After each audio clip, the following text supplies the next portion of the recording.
Good day. Today is Thursday, 26th February 2026. And before I proceed with this program, let me remind you to tick the like button and to check your subscription to this channel if once you've watched this program or whichever part of this program you want to watch, you decide that you like what you've heard and you wish to indicate that fact. Now, let me first of all say that today, 26th February 2026, is a day before the next round of negotiations between the Americans and the Iranians in Geneva, and the Americans, the Russians, and the Ukrainians in Geneva. After a lot of discussion and toing and froing in terms of phone calls and things of that kind, including a long telephone call that Zelensky had with Trump himself, it was decided that the meetings in Geneva would take place, and I understand that they're going to happen either later today and tomorrow, or at any rate tomorrow. And it's exactly the same format as the format we saw last week. Witkoff and Kushner will be there. They'll be shuttling from one set of negotiations to another. The Russians don't like it, though they're careful not to say so. The Iranians don't like it, and they've said very clearly that they don't like it, and they've communicated that fact to Reuters. It is fascinating to me to see how entirely differently the Russian media is covering these negotiations in Geneva as compared with the previous negotiations which took place last week and the previous two rounds of talks which took place in Abu Dhabi.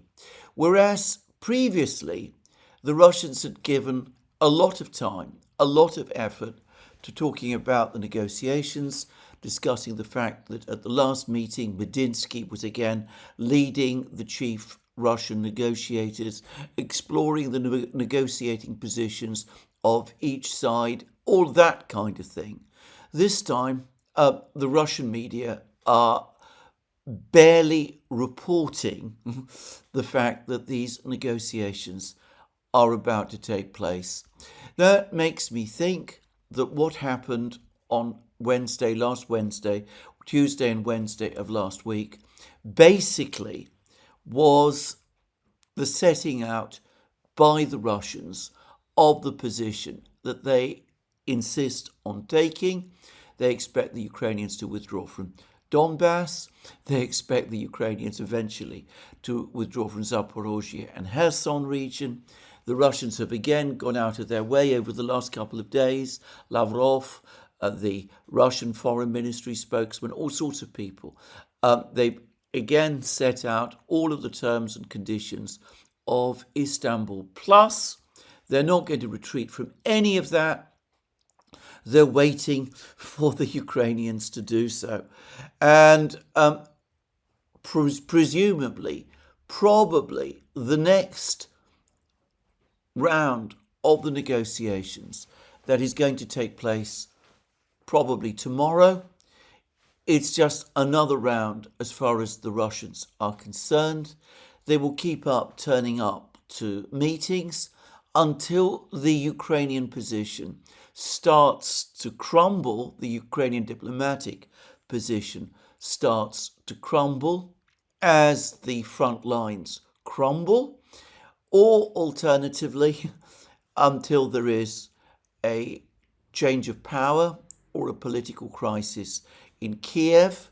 I recently discussed my view that we are close to a pre-coup situation in Kiev and might indeed be actually in one, just to say. And or alternatively, maybe the Russians are waiting for the entire front line to collapse and for Ukrainian resistance altogether to collapse and for the advance of the Russian military to start to accelerate, with plans to move forward and to occupy much or most or perhaps all of Ukraine. So I don't expect any shift in the Russian position. By contrast, Zelensky, at least, is clearly nervous about this meeting. He telephoned Donald Trump. They had a lengthy call, and as far as I can tell, Zelensky again repeated all his usual talking points, that it would be a terrible mistake for Ukraine to withdraw from any territory, that it would be a terrible mistake for Ukraine to withdraw from Donbass, that Ukraine cannot possibly accept any Russian demands other that the only position it will accept is an unconditional ceasefire, or in effect an unconditional ceasefire on the existing conflict lines, and that the correct way forward to move forward with negotiations is to forget about the talks in Geneva. He clearly doesn't like the talks in Geneva at all. He knows exactly the kind of waiting game that the Russians are taking. What he wants instead is a bilateral meeting between himself and Putin, or better still, a trilateral meeting between himself, Putin, and Trump, all three of them together. And he told Trump that that is the way in which he wants the negotiations to be conducted in the future. And according to Zelensky, Trump basically agreed with him. Now, I say all of that. Of course, Zelensky has been pushing for a direct meeting between himself and Putin, for well over a year now, going back at least to May 2025, and from my recollection, earlier still. He talks about this incessantly in one interview after another, in speech after another. He gives no indication that he's interested in making any concessions. So exactly what he expects to achieve from a direct meeting with Putin, other than presumably to embarrass Putin, it's difficult to say. But the problem with this diplomatic strategy is that the Russians have consistently rejected it. They've always said that a meeting between leaders, between Putin and Zelensky, or better still, between Putin and whichever Ukrainian leader replaces Zelensky, following a political process which produces a legitimate leader in Ukraine, who is, of course, not Vladimir Zelensky, that final bilateral meeting can only happen once all of the key issues, the main issues between Ukraine and Russia, denuclearization, neutral status, non-alignment, demilitarization, the recognition by Ukraine that Zaporozhzhia, Kherson, Donetsk, Lugansk, and Crimea are now all Russian. All of that has to happen first before that kind of bilateral meeting will take place. The Russians are under no incentive and have no pressure on them to change that stance. Zelensky is blowing into the wind by continuing to insist on this. At some level, he must know and understand this. And I can't help but think that he's harping on this issue, and his attempt to win over Trump to it is, again, an attempt to get Trump's agreement to the calling off, the cancellation of these negotiations, these talks that are taking place in Geneva. What Zelensky wants is to say that there's no point in conducting these talks. For that reason, he's cancelling these talks. The only talks that are meaningful are those which take place directly between Putin and himself, and that there is therefore no need to conduct negotiations. What the West must do instead is continue to give Ukraine unlimited amounts of money and weapons so that they can fight the Russians to a stop and even defeat them, because it is only that sort of pressure which, according to the rhetoric that Zelensky and his European friends engage in, it is only that kind of pressure that will make the Russians engage in what Zelensky calls serious negotiations, which of course are not negotiations at all, but a capitulation, and that capitulation must take place with Putin coming and groveling at the feet of Zelensky himself. So that, it seems to me, is Zelensky's strategy. He, after all, called off the meetings in Istanbul that were taking place in April 2022. In October 2022, he issued a decree prohibiting any negotiations between Russia and Ukraine at all until the Russians completely withdrew from all Ukrainian territory, all of the territory that Ukraine became independent with in 1991, which of course includes Crimea. He has, as I repeatedly point out, and which I notice that nobody says, Zelensky has never cancelled or revoked that decree. And in November of last year, in November 2025, he also called off and cancelled the negotiations that were taking place in Istanbul and which had taken place over the course of the summer of 2025. And he's looking for some means to do the same. What he wants is to get Donald Trump on side to support him in doing that. Now, we know a lot less about what Trump said to Zelensky. Witkoff and Kushner were apparently in on the call, and the reports are saying that Trump said that he wanted the war to end as soon as possible. He wanted it to end in a month, which is, of course, inconceivable.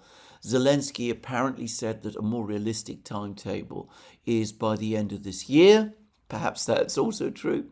But if these reports are true, Zelensky didn't find Trump in a very interested or engaged situation.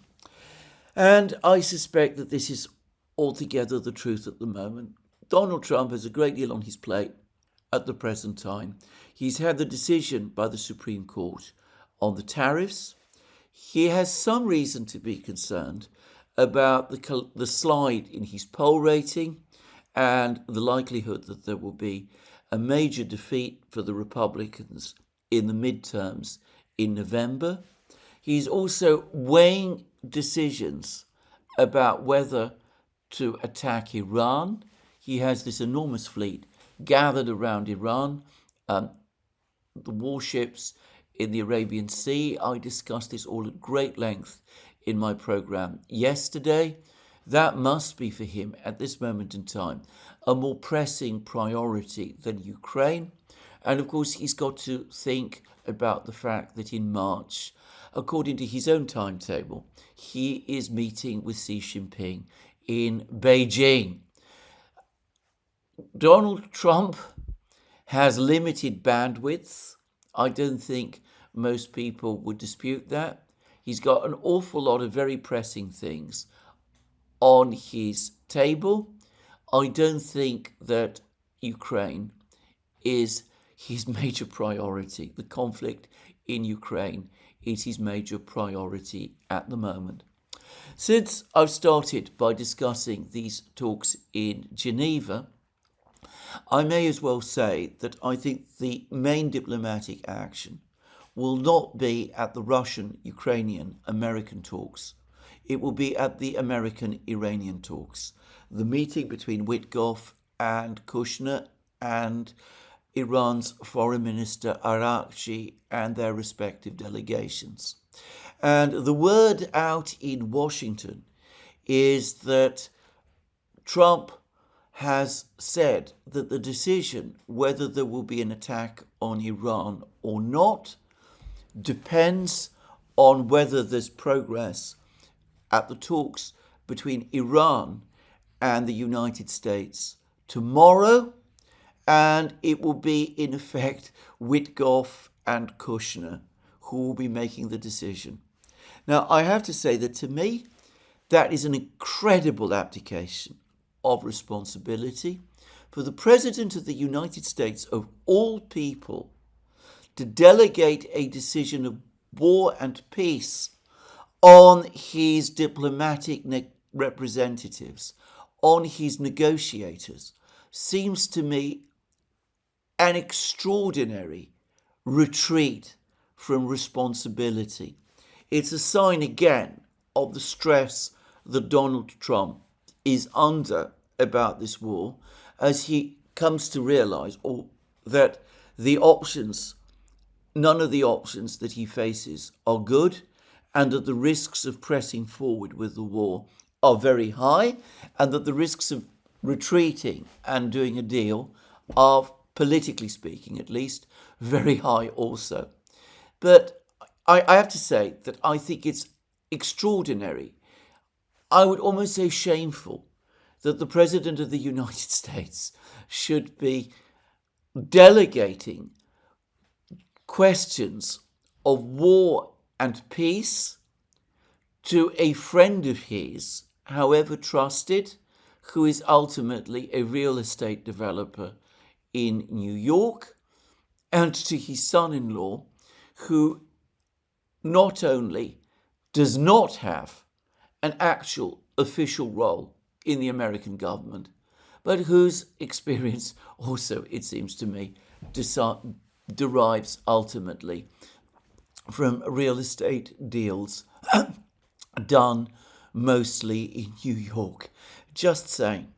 But anyway, that is where, as I said, the main diplomatic action is going to take place. After the State of the Union address, which I discussed at length in my programme yesterday, it is my clear view that the President has deep down already committed himself to an attack on Iran. I think it is impossible to understand his words in the State of the Union address about Iran any other way. I suspect that an attack on Iran is indeed going to happen, and whether it will indeed be delayed until mid-March for the moon to disappear and for the night to become dark, well, we'll just have to wait and see. Anyway, that is my sense of the diplomacy today. I don't expect any progress at all at the Ukraine-Russia talks, and I don't expect that the Iranians are going to come up with any proposal at the talks as well, which are going to divert the President ultimately from the course he has already committed himself to, which is war against Iran. Now, that now brings me back to a discussion of the military situation. And, well, perhaps the most interesting fact that has come to light over the last 24 hours is that the Ukrainian government is preparing no less a place than the city of Odessa for defense. Now, this has been confirmed by Denis Nosikov, who is the head of the Odessa Regional Administration of the South Territorial Defense Forces. And this has been widely reported in the media. He said this in an interview with the Ukrainian YouTube channel Shtab-Kvartira. He said, "We are currently very seriously preparing the city of Odessa for all-round defense. We are preparing the entire Odessa region for comprehensive defense." And then we're told that he also said that various fortifications are being constructed around the region, including anti-tank ditches, traps and pitfalls. The region is also currently building up volunteer units from territorial communities. Students and pensioners are being recruited to carry out combat missions. They have the right to carry and operate weapons. Now, that is, to me, an absolutely extraordinary and very revealing admission. Odessa, of course, is located on the west bank of the Dnieper. In fact, that's not even correct. It's located some distance west from the Dnieper. It is, of course, on the shore of the Black Sea. It is relatively close to NATO territory, to Romania to be precise. The Russians did cross the Dnieper in Kherson region in February 2022. They occupied the city of Kherson, but they withdrew from Kherson city from recollection, either in October or November 2022. Currently, the Russians are fighting in Zaporozhzhia region. They have a great distance between them and Odessa, just to say. So, at the moment, today, it does not look as if the Ukrainians have any immediate reason to worry about the safety of Odessa. And yet we see that their own officials are saying that they are now busy making preparations to defend Odessa. It sounds like from an attack both by land and by sea. He says, we are currently very seriously preparing the city of Odessa for all-round defense. All-round defense that suggests land and sea. And they're even trying to recruit old people, pensioners, and students to assist them in this endeavour. Now, I think this is indicative of the realities on the front lines, practically more than anything else. I have been speaking for several months about the fact that it seemed to me that the Russians are now clearly signalling that they have Odessa ultimately in their sights. Gerasimov, the chief of the General Staff of the Russian Armed Forces, the overall commander-in-chief of the Russian forces conducting the special military operation, back I think it was in November, appeared at a meeting with other military officers with a map behind him which clearly showed Odessa under Russian control. And I have to say that looked to me like a clear hint of what Russian intentions ultimately were. And then a little time later, there was a meeting between Putin and the generals, the Russian generals in St. Petersburg. From recollection, Gerasimov was also part of that meeting. And I remember how after they discussed the major issues in the meeting, Putin took them to the Peter and Paul Fortress in St. Petersburg. He took them to the cathedral that lies within that fortress, and he showed them the graves of the two Russian Tsars, Peter the Great and Catherine the Great. Peter the Great, the Tsar, who managed to defeat the Swedes in Ukraine, who won the Battle of Poltava in Ukraine, and Catherine the Great, the Empress, whose armies conquered and established Russian rule over Crimea, over the entirety of the northern Black Sea coast, and who is the founder of the two cities of Sevastopol and, of course, of Odessa itself. So that the Russians have an eventual military objective, if the war continues, to capture Odessa itself, That absolutely does not surprise me. That the Ukrainians are aware of this, that doesn't surprise me either. They can see these maps behind Gerasimov. They track what Putin himself is saying. They must know, and they must have suspected all along, that Odessa would eventually be the Russian objective, a Russian objective in this war.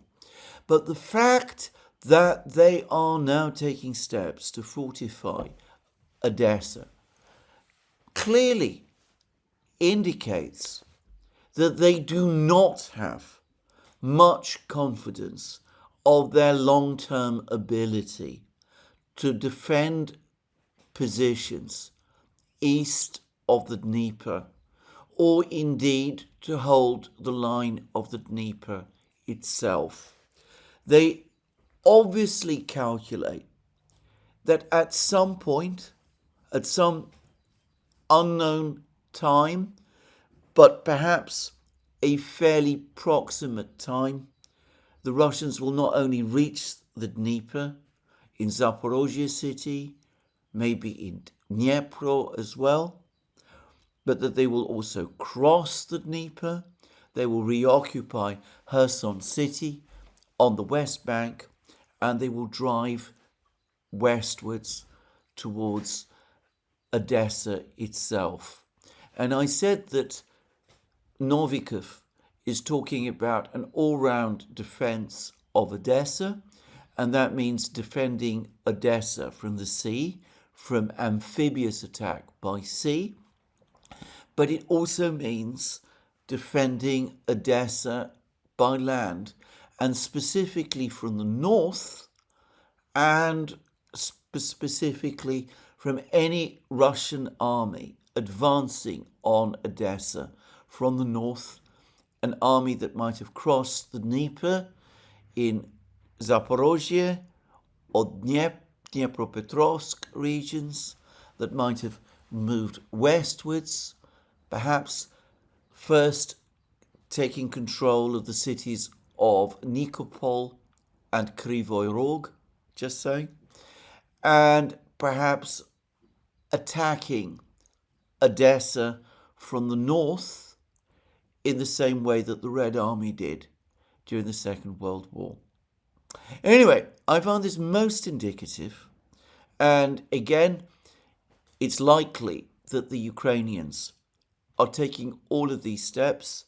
The Ukrainians in Odessa are taking all of these steps in coordination with the central government in Kiev. And it also is interesting that the Ukrainians are talking about arming pensioners and students. It almost suggests that, in fact, they intend to make their last stand, not in Kiev, not perhaps in Lvov, as many assume, but in Odessa. They know that if they lose Odessa, all of Ukraine effectively is lost. Ukraine becomes a landlocked country. Whatever territory to the north they still control becomes economically unviable. Maybe this is the objective. This is the understanding that they have to hold on to Odessa, and that this is going to be the last big, ultimate battle of the war. And if it means bringing the civilian population into the battle, whatever part of it, by the way, is willing to fight for the defense of the city. Most Odessans consider themselves Russians, or have done so until very recently. Many of them I happen to know for a fact, by the way. I do it because I get a lot of reports from people who are either in Odessa or claim to be. Many of them are waiting anxiously for the arrival of the Russian army, anxiously not because they fear it, but because they wanted to reach Odessa. Just saying. But anyway, whatever part of the civilian population the Ukrainians feel they can rely upon, they will throw into the battle. And the fact that they're even talking in this way may suggest that they expect that by the time the Russian army reaches Odessa, Ukraine's armed forces, its conventional armed forces, will be very, very heavily run down and will need all of the support that it can get. So that perhaps tells us more about the mood in Ukraine at the moment, the real mood, as opposed to all of the brave rhetoric, the talk about stalemates, the talk about the Ukrainians inflicting losses against the Russians at a ratio of almost 100 Russians for every Ukrainian, all of that sort of thing. On the last topic, by the way, there's just been another exchange of bodies between Ukraine and Russia. And again, it's incredibly lopsided. I've seen one report, the only report I've seen, says that the Russians have provided the Ukrainians with the bodies or the parts of the bodies of 1,000 Ukrainian soldiers and have received 36 Russian soldiers, bodies or body parts of 36 Russian soldiers in return. Now, I don't think one should assume that the loss ratio comes anywhere close to that. But to repeat again a point I and many others have made, all of these claims that the Ukrainians are inflicting far more losses on the Russians than they themselves are receiving have no external corroboration. And these body ratios, if I can call them that, well, they also tell us a completely different story. They strongly suggest that, in fact, it is the Ukrainians who are suffering far heavier losses than the Russians are. Of course, I am aware of the argument that it is the Russians who are advancing and are collecting the bodies off the battlefields rather than the Ukrainians. But then we also hear that argument that the Ukrainians are able to hold the Russians and that the Russians aren't really advancing at all. And it doesn't seem to me as if these two arguments are consistent with each other. Anyway, I'm not going to explore this issue further in any detail. Now, over the last 24 hours, the Russians have conducted another big combined missile and drone strike against Ukraine. And it's clear to me that the Russians now are mostly focusing on the electricity substations and the energy systems. Now, apparently 11 Iskander missiles were launched, 24 Kh-101 subsonic cruise missiles were launched. There are various reports that Zircon hypersonic cruise missiles were launched as well. And of course, there were the usual large number of Geran drones operating across Ukraine as well. It is too early yet to give any conclusions about this strike. The information continues to trickle in. But it does seem as if the Russians have again attacked two of the important substations, one of them being the one located to the west of the city of Kiev, the one that transfers electric power from the nuclear power plants to Kiev, and another one which is located still further to the west and which is used to transfer to the Ukrainian electricity system power that is received from Europe, from the EU. Now, there have been claims that this attack, at least claims from the Ukrainians, that this attack has been less successful than some other Russian attacks, that the Ukrainian air defense system has been more successful. But this, of course, again, stands in stark contradiction to another complaint from another Ukrainian official. From memory, I think it was Mayor Klitschko, who spoke also over the last 24 hours, and who also said that Ukraine is currently desperately short, or indeed even out of, air defense missile interceptors. Of course, S-16s launching air-to-air missiles to some extent can shoot down subsonic cruise missiles. F-16s can also shoot down drones. And Ukraine has its hunter-killer drones that are also operational.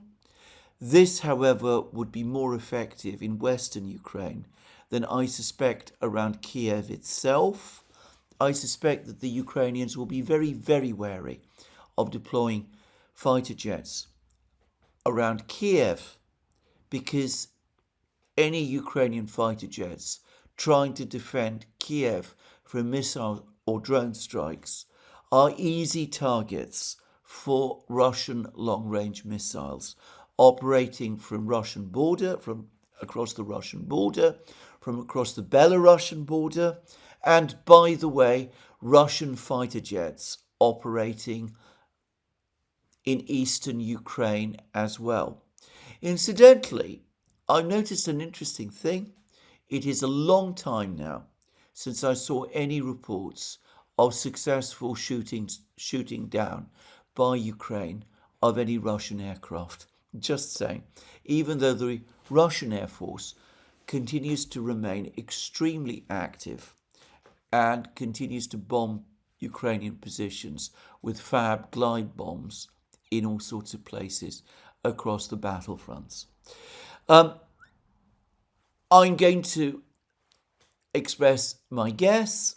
I think the Ukrainians maybe had some success shooting down drones and shooting down Kh-101 subsonic cruise missiles over western Ukraine.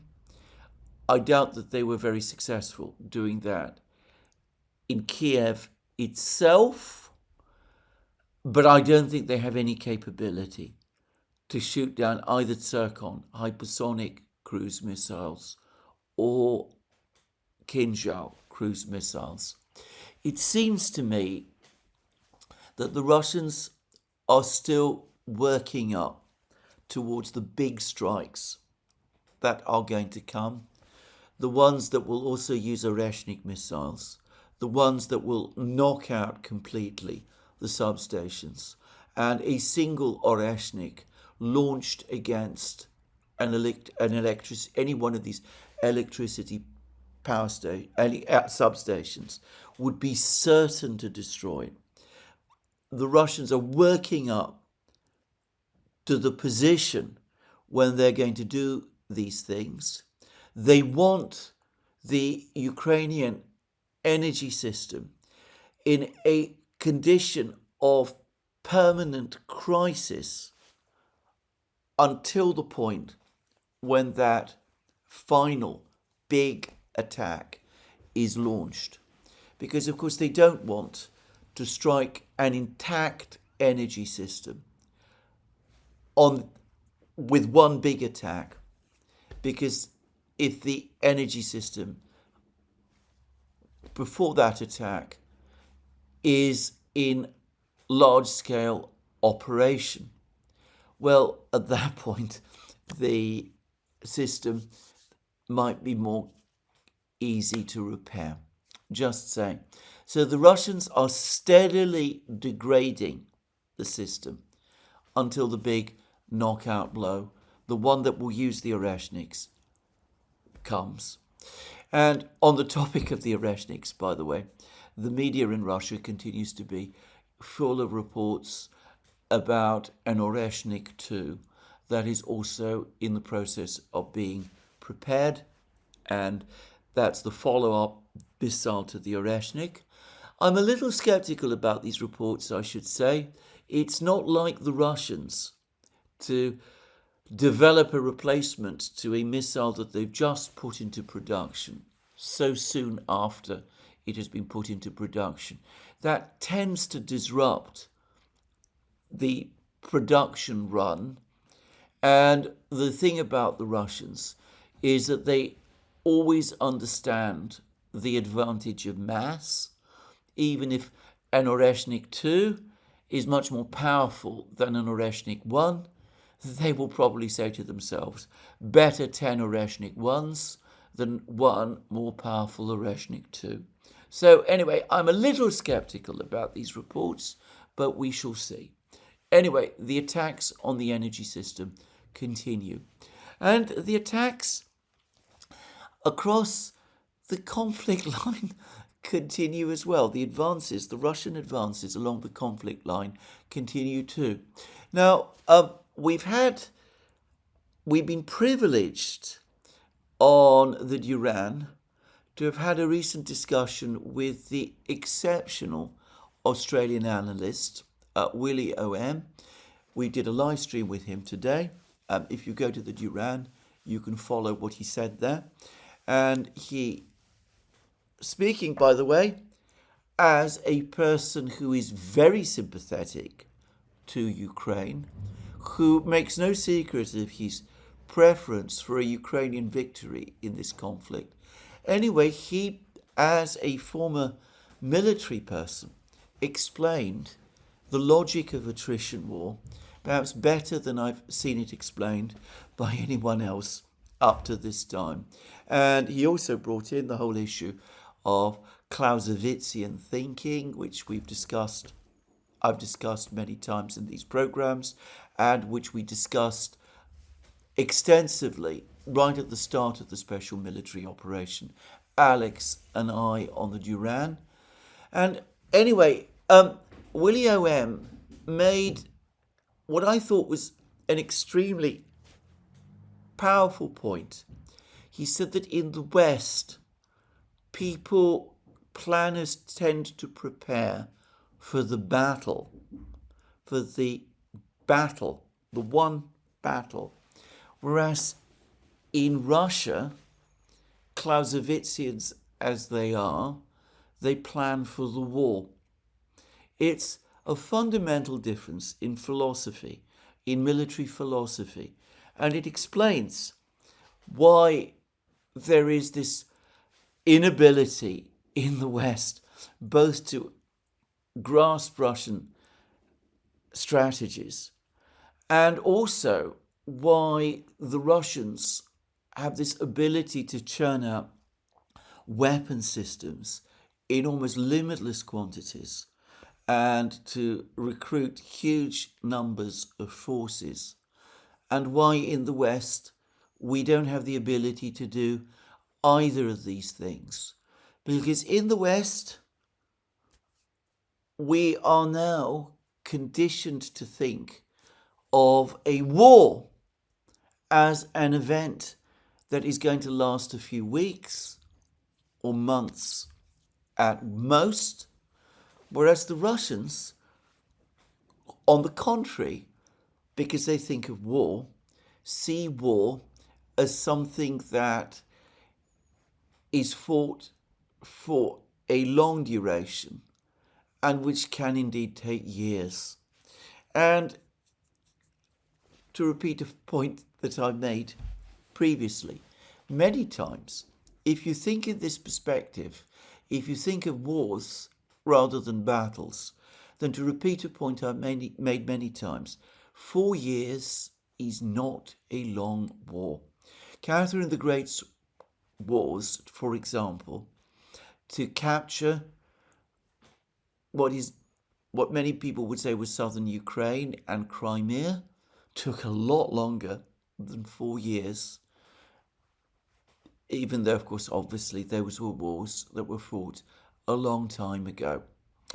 So, from a Russian point of view, a war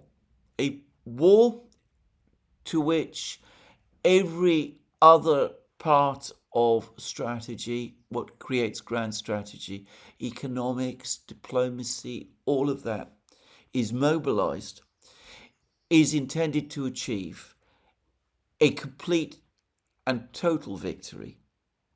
Whereas, of course, in the West, we tend to think purely in terms of the battle.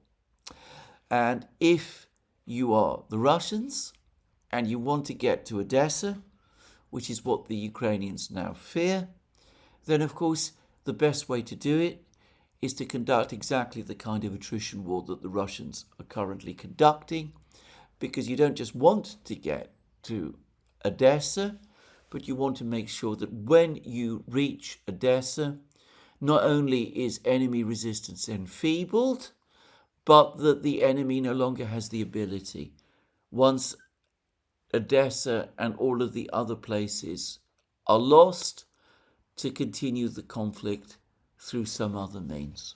Anyway, that was one thing.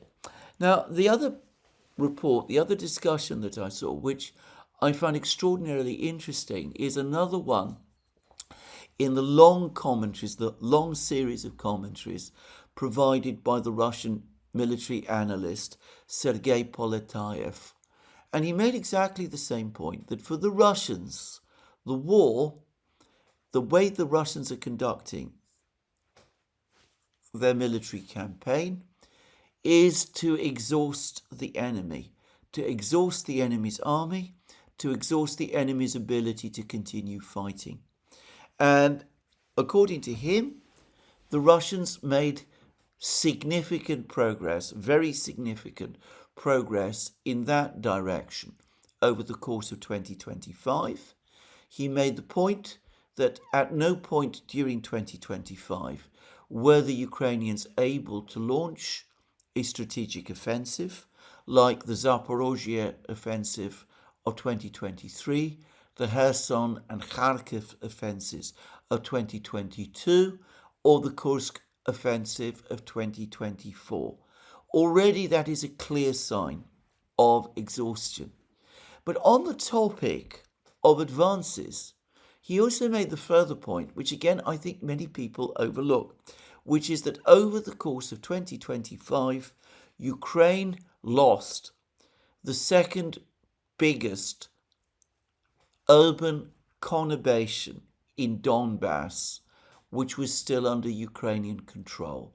And that is, of course, the Pokrovsk-Mirnograd conurbation.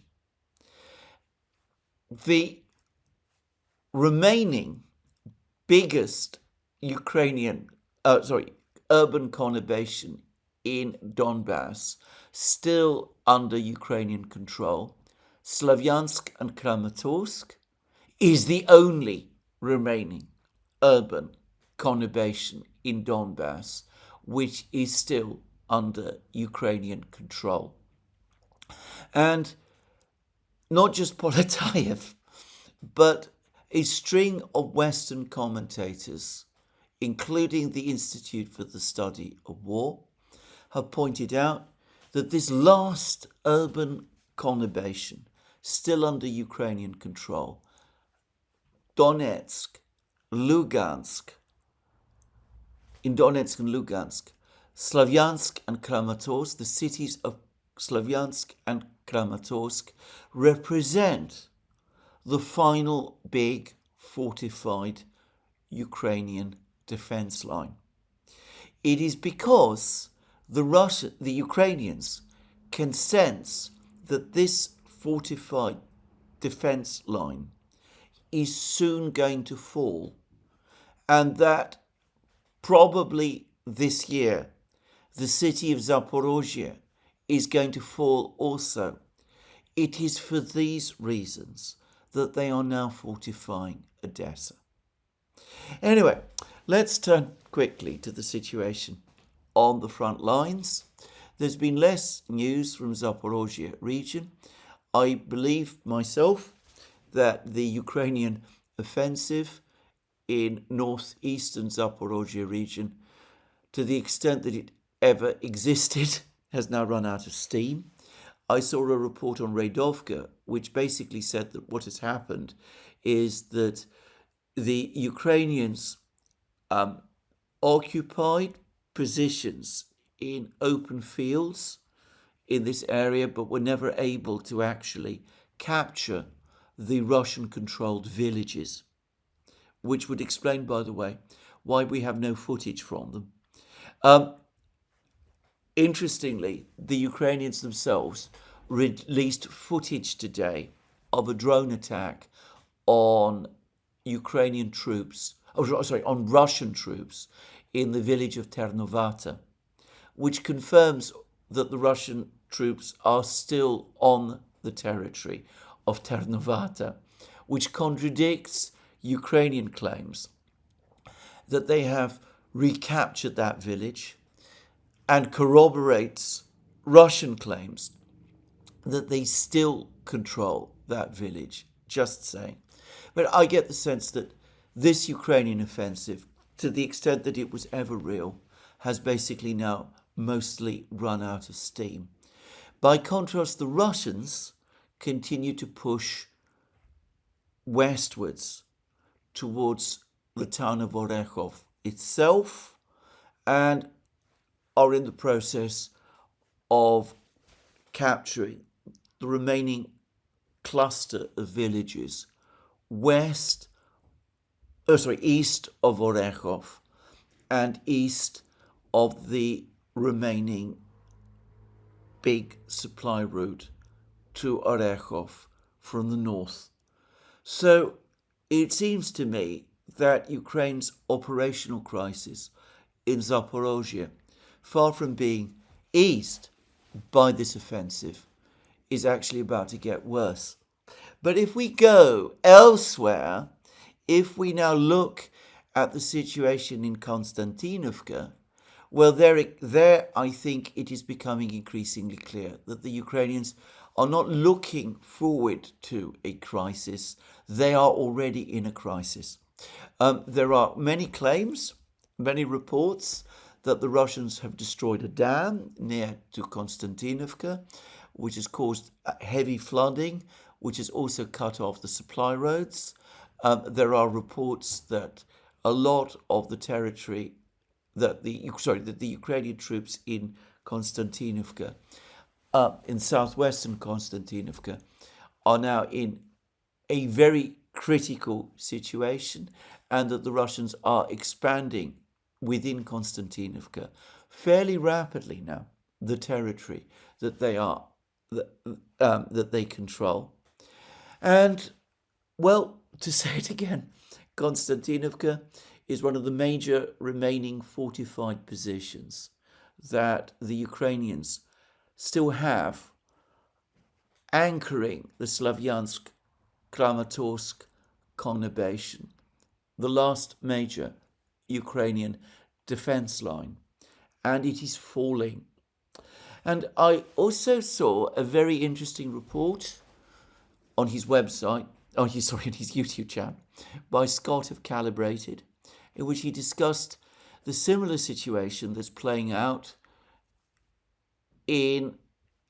close to Slavyansk, Kramatorsk. He explained better than anyone I've known up to now the importance of the village of Rai Alexandrovka, which the Russians are now approaching as they push westwards quite rapidly from Siversk. And he pointed out that Rai Alexandrovka is on the high ground, that if the Russians capture this village, then they're able to look down on Slavyansk and Kramatorsk. In fact, if you look at where the Russian advances take place, around Konstantinovka and around Slavyansk and Kramatorsk, it is interesting that the major focus of Russian advances is always the high ground. They try to capture the high ground so that they can both overlook Ukrainian positions and put themselves in a better position to bomb and shell them. Anyway, from the way it looks, the situation of the Ukrainian troops in Konstantinovka is now deteriorating fast, and I suspect that this will be the next big dramatic event that we will see play out fairly soon. I had thought that Konstantinovka might fall this month. It looks like it's more likely now to happen in March, but we are not far from that position. And the same is true In Sumy region, the Russians, again, I take this from Scott, have calibrated the villages that they're now capturing overlook the city of Sumy. Once you control these villages, you're able to look down on Sumy, and you have a forested area beneath these villages, and far from the forest being an obstacle, it's actually a good place to assemble troops in preparation for the assault on the city of Sumy that it's starting to look as if the Russians are working towards. So that is the military situation.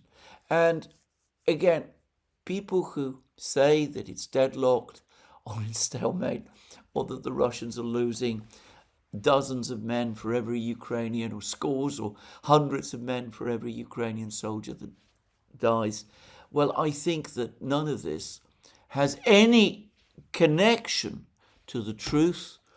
On the contrary, all of the indications suggest that on the eve of the big offensive that the Russians are going to launch in the spring, the Russians are shaping the battlefield so that the offensive, when it comes, will be even more devastating than the ones that we saw in 2024 and 2025.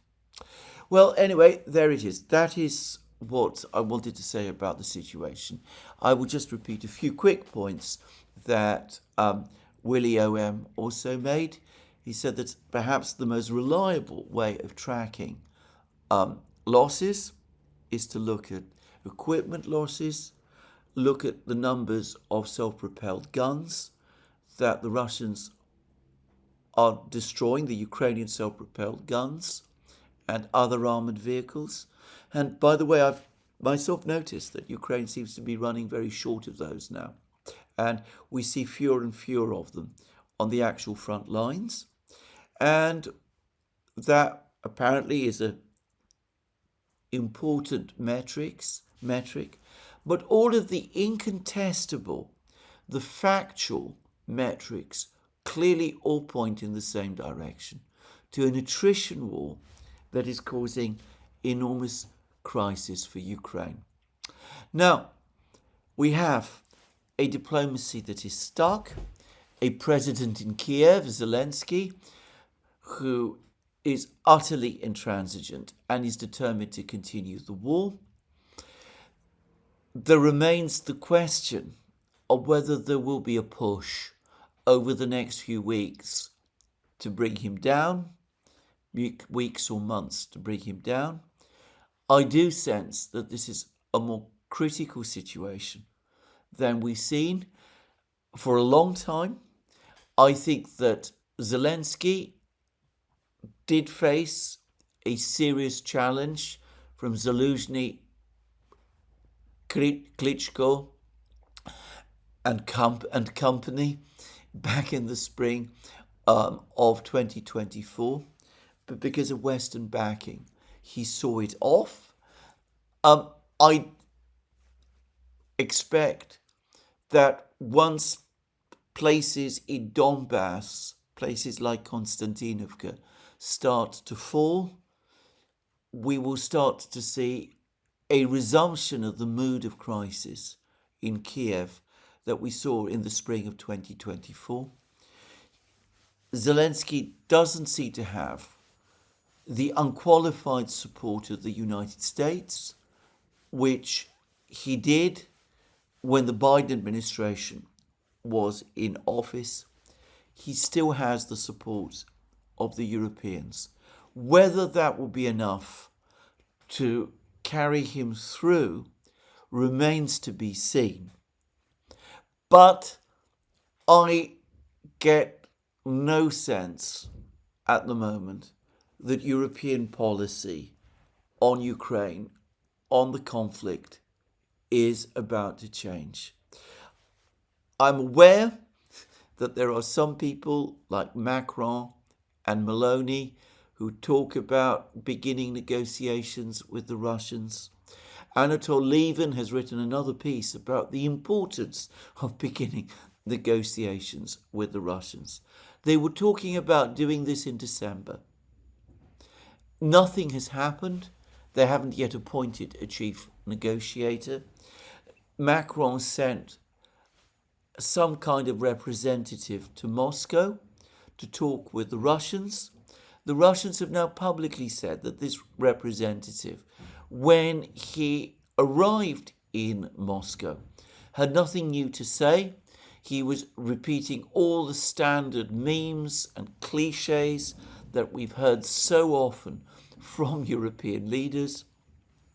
The Russians have no enthusiasm or desire or interest in talking to Emmanuel Macron.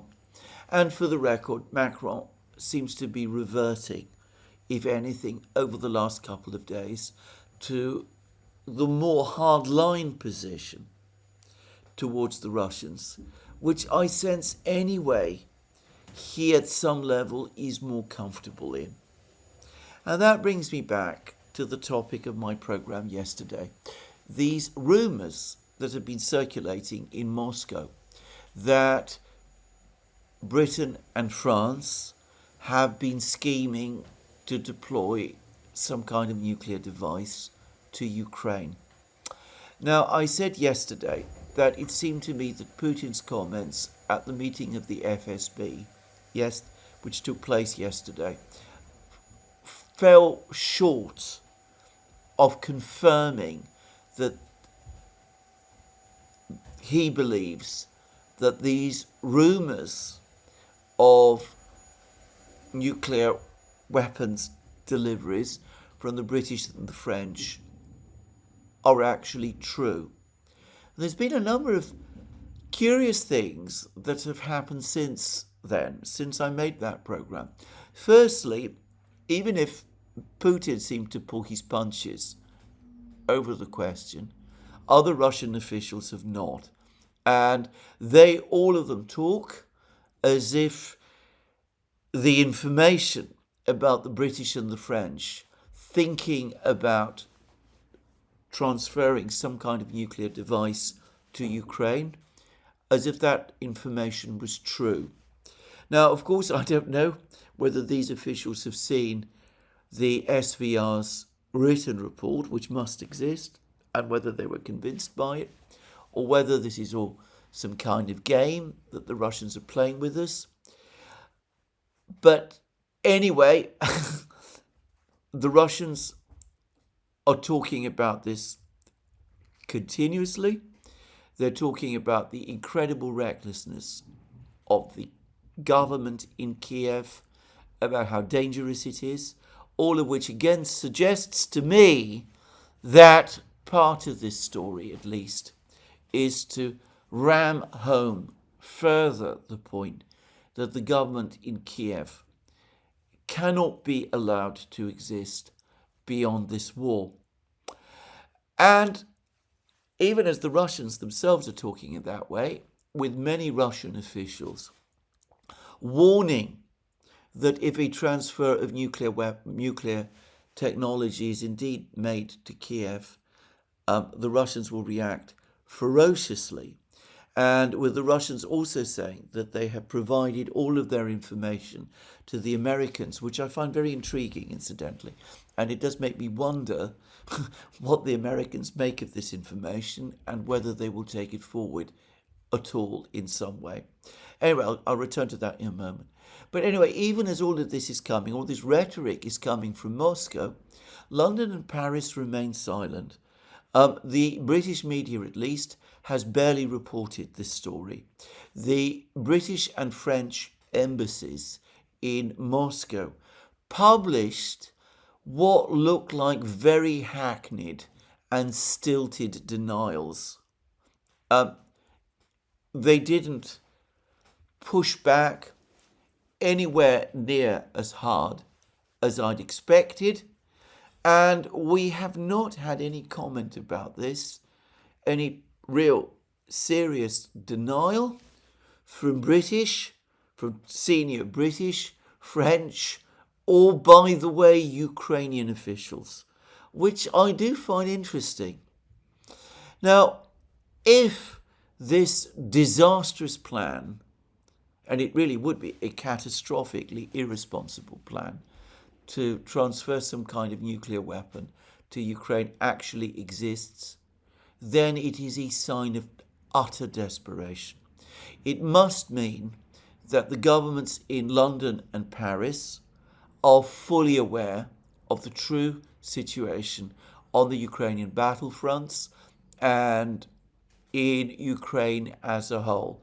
That all of the rhetoric that we've been hearing over the last couple of days about the stalemate, about the Russians making minuscule gains, about the Russians losing 100 men for every Ukrainian, about how the Russians are unable to replace their losses, about how the Russian economy is teetering on the brink of implosion and collapse, that all of that rhetoric is simply for show, that internally, within the discussions that they have with each other, the British and the French fully understand what the truth is and realize that Ukraine is going down. And they cannot accept, they cannot stomach the idea of a peace agreement between Ukraine and Russia, one which might open the way for some kind of rapprochement between Russia and the United States, one which would leave Russia potentially stronger, and one which would deprive the European leadership of the only topic that gives it a measure of coherence, internal coherence, and which connects it to at least a part of the European population, which is the threat from Russia. So they don't want to engage the Russians in diplomacy. They don't want to engage the Russians to try to seek peace with the Russians. But they also know that Ukraine is going down, and it's possible, I suppose, and this is what may have happened, it's what my colleague and friend Alex Christoforou has suggested, that in all of the agonizing discussions, in all of the meetings that take place, perhaps the latest meetings of the coalition of the willing, they talk now about how they set up a military headquarters based in London to organise the coalition of the willing. The trouble with that report, by the way, is that I was under the impression that this had actually been set up months ago. So it looks as if either it had not been and I made a mistake, or that the British and the French are simply announcing at recurring periods the setting up of a headquarters that has already been in existence over several months, which, by the way, would not surprise me in the slightest. But maybe over the course of discussions that took place there between British, French and other military officials, somebody said, well, wouldn't it be a great idea to send a nuclear weapon to Ukraine? That would solve the entire problem. That would be what would deter the Russians and force them to agree to a ceasefire. And somehow the Russians got wind of that and responded in the way that we have just seen. I have to accept that this is possible. I will say this: if there is such a plan, if somebody at a high level in London and Paris is really running with this plan, then it is an act of supreme folly. Firstly, the very last person in Europe today who you should trust nuclear weapons to, for obvious reasons, is Vladimir Zelensky. Anybody who watches his speeches, anybody who follows his interviews, anybody who sees him in action will know what an extremely unstable and volatile individual Zelensky is. That is one. The second is that obviously, if the Russians got wind of this, then there would indeed be a massive Russian reaction. And I think that in response to something like this, there is a real possibility that the Russians might use nuclear weapons of their own, which would be a calamity. The first time weapons like that were used in Europe. Thirdly, I cannot imagine that the Americans will be happy. The Americans were very unsure way back in the 1960s whether it was a good idea for Britain and France to have nuclear weapons. They decided eventually that there was no way that Germany could be allowed to have nuclear weapons. The Americans have always worried that allowing the Europeans to have nuclear weapons, in light of the history of endless European wars, was a recipe for disaster. And besides, they're also worried that a nuclear-armed Europe in any form might become a Europe that might start to feel that it could afford to be more independent of the United States. So I think that for all of these reasons, and their own concerns about Zelensky, the Americans will be extremely unhappy, to put it mildly, if such a proposal has indeed been made, and will take immediate action to bring it to a stop. But beyond that, Britain and France, as middle-ranking nuclear powers, ought logically to be the greatest supporters of nuclear non-proliferation. How can they maintain the pretense that they are great powers if they no longer have a special status as nuclear weapon states? If all sorts of if all sorts of other states start to acquire nuclear weapons, what do the British and the French still have which justify keeping them on the UN Security Council as permanent members? Again, I find it difficult when one puts all this together to believe that this is a serious plan, even allowing for the very unbalanced people in London and Paris that you will find there. Anyway, we are moving in Ukraine towards a major Russian offensive this year. Zelensky, if it's true that he told Trump that it's unlikely that there's going to be an end to the war until the end of this year, and perhaps even beyond that, and if it's true, which I absolutely believe, that he's telling Ukrainian officials to prepare for a 3-year war, Zelensky does not expect and does not wish a diplomatic resolution of this conflict. His own personal interests point in the opposite direction. The Europeans are not interested in an end to the conflict. We see that they are incapable of even appointing a chief negotiator. The Russians have no reason to want the conflict to end now because they're advancing, their position is getting stronger, even as the West's and Ukraine's is getting weaker. And I suspect that, like me, the Russians sense that the Americans, for their own specific reasons, are starting to lose interest in Ukraine.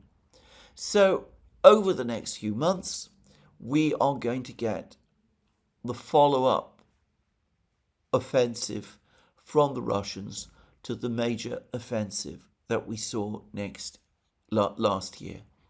And the fact that the Ukrainians are now fortifying Odessa shows that they have no belief that they can hold the Russians back.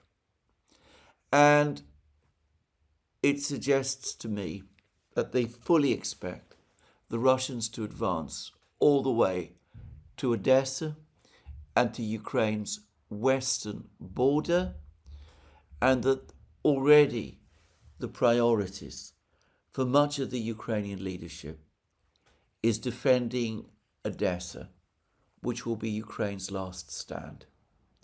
The biggest war in Europe since the end of the Second World War is going to end in a climactic battle for this city.